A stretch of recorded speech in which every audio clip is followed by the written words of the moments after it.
Módulo 48 – Migrações internas. Histórico. A sucessão de atividades econômicas desde o período colonial criaram zonas de atração populacional e zonas de repulsão populacional, levando a transformações sociais, transformações populacionais e também transformações ambientais. Historicamente, duas regiões brasileiras se configuraram como as principais fornecedoras de mão de obra. A primeira delas é a região Nordeste, por conta de seus graves problemas socioeconômicos, que fizeram com que sua população migrasse principalmente para a Amazônia, o Brasil Central e o Sudeste. A segunda é a região Sul, que passou a contar com excedente populacional após a modernização agrícola, por conta da expansão do cultivo de soja no campo. Migraram então para o Centro-Oeste e para o Norte, principalmente por conta de programas governamentais de colonização empreendidos pelo INCRA e por empresas privadas. Desse modo, as regiões Centro-Oeste e Norte são as que mais apresentam o percentual de imigrantes em sua composição populacional, com destaque para os estados de Mato Grosso, Pará e Rondônia. Os principais movimentos migratórios no Brasil.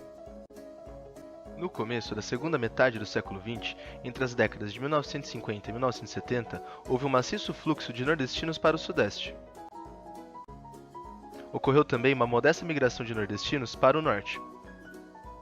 E também o movimento de sulistas para o Centro-Oeste e para o Norte.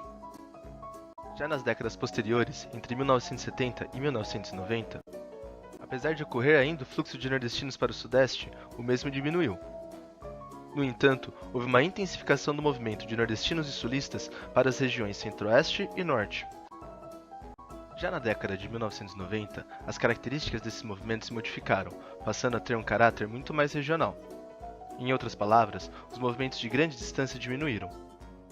Também surgiu uma migração de retorno do Sudeste, principalmente da cidade de São Paulo, para o Nordeste.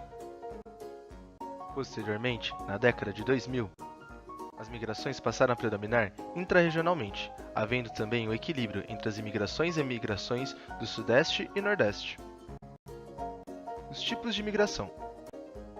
O primeiro tipo de migração é a migração rural-urbana, também chamada de êxodo rural, que é aquela em que as pessoas saem do campo e migram para as cidades.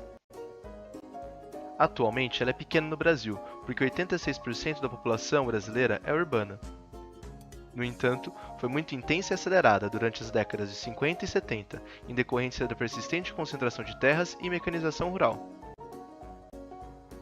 Há também a migração sazonal ou temporária, também chamada de transhumância, aquela em que o indivíduo migra para trabalhar em um período do ano e depois retorna ao seu local de origem.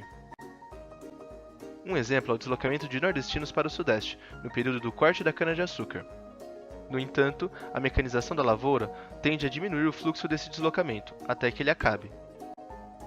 O último tipo é da migração diária ou pendular, também denominada commuting, correspondendo ao deslocamento diário das pessoas de suas residências para a cidade de trabalho e retorno durante a noite, sendo característica das regiões metropolitanas.